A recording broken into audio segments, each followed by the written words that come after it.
This is the beautiful city of Strasbourg in France. We're not far away, in fact, from the borders of Germany. It's playing host this year to the start of the 93rd Tour de France. But for the moment at least, it's not about the cycle race we are talking, but about the fact that just in the last 24 hours, the two favourites to win this race, Ivan Basso of Italy, Jan Ullrich of Germany, both sent home, along with 20 other riders by their teams, under the cloud of drugs. Paul, tell us more about that. Well, Operation Puerto started in Madrid 5 weeks ago, and in fact it was all taken out by the Guardia Civil, the Spanish civil guard, and they discovered a laboratory where doping techniques were being involved. The strange thing about it is a lot of riders' names have come out in the last few days, 48 hours in fact. But what's interesting is the teams themselves, Phil, have decided to remove their riders from the event, although for the moment nobody is actually guilty. I think that's important to note. The riders are not yet saying that they've taken drugs. In fact, they deny it, but the story will go on. Well, the race itself will go on too, but let's go back first of all and see just what evolved in the past 48 hours. On the Thursday before the Tour started, the management of the Tour de France had received a 500-page dossier from the Spanish police. On it were names of riders who were taking part in the Tour de France and suspected of being involved in a drugs ring out of Madrid.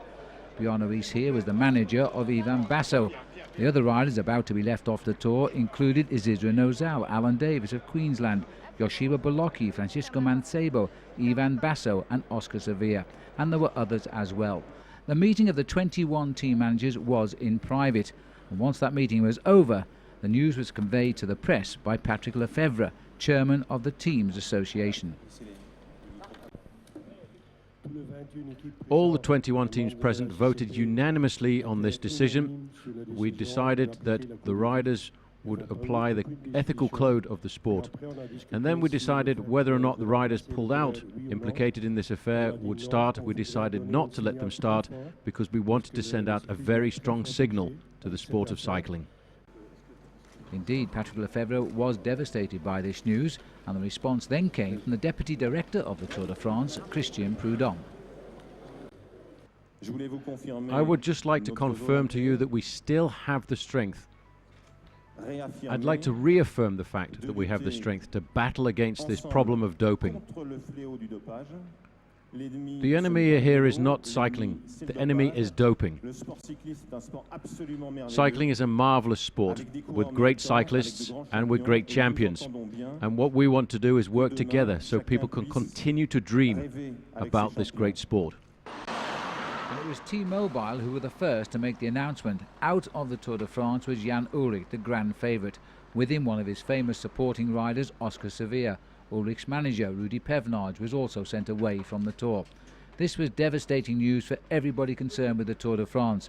And this was now the response from Luke Eisinger, the public relations man of T-Mobile. His big riders were no longer in the Tour. We've got very strict rules within our team.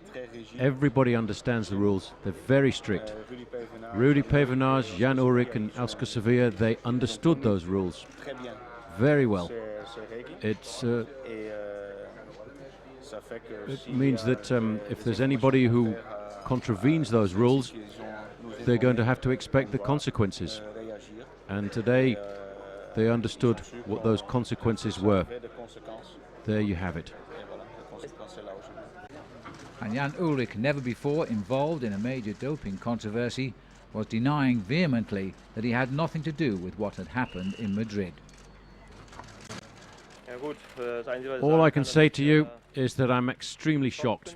I don't have anything at all to do with this affair. I feel as if I'm a victim. This year I've prepared like I've never prepared before for the Tour de France. I'm in excellent form.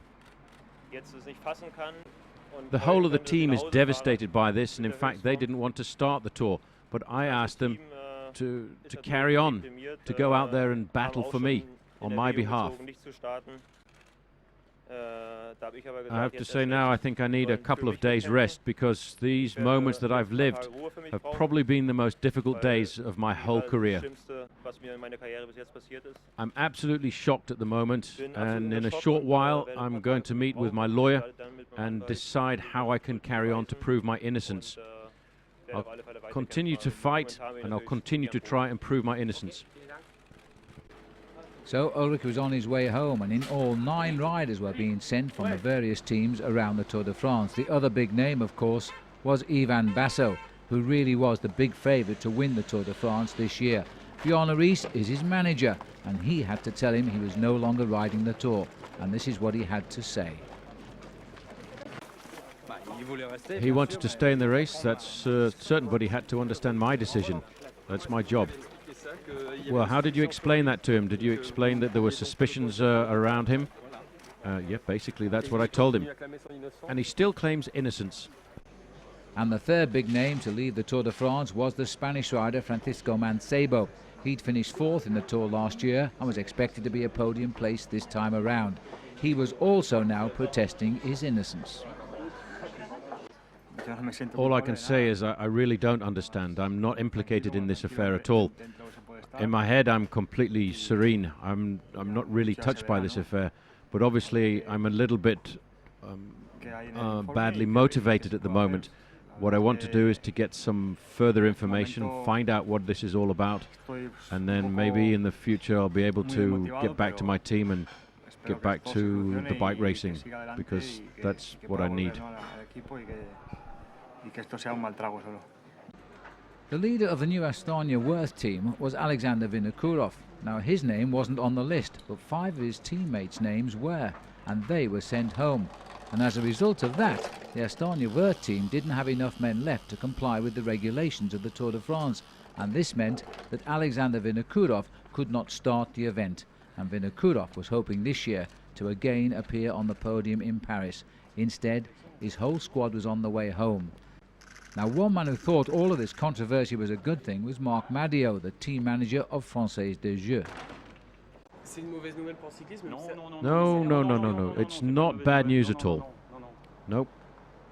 There are people who cheat, and those people, they know what the rules and regulations are. So therefore, there can't be any pity at all. I think it's a very good thing for the sport. I think it's a good thing for the youngsters who are serious, who love the sport, the juniors, those people. For them, for the future, those are the people I'm thinking about. Well, of course, with the absence of the big stars like Ulrich and Basso, there are now a lot of riders believe they can win this year's Tour de France. Paul, give us some names. Well, I can think of 3 Americans, Levi Leipheimer, Floyd Landis, and of course George Hincapie, a former teammate of Lance Armstrong. Throw in a Spaniard, Alejandro Valverde, and of course an Australian, Cadel Evans. Absolutely, you bet your life. They are rethinking their tactics now. Well, the race itself is, as always, just over 3 weeks, a total distance, 3,657 kilometres back to Paris. And the field now is made up of 176 riders. Let's have a look at the full route. Well, it's a fairly traditional route, as we know, starts in Strasbourg and then moves away from French borders to go through Luxembourg, Belgium and Holland, before then returning to Saint-Quentin in the north of France. A long journey across through Normandy and into the heart of French cycling in Brittany before the riders take a long transfer down to Bordeaux and then the long march down towards the Pyrenees. The first taste of the mountains will get a chance then to see who is going to be the big challengers for overall victory. A couple of days along the flat in the southeastern part of France before the final incursion into the mountains. Alpe d'Huez, La Toussuire, and a very difficult stage into Morzine before the final rendezvous, the individual time trial, before the riders move up to the normal finish right in the heart of Paris.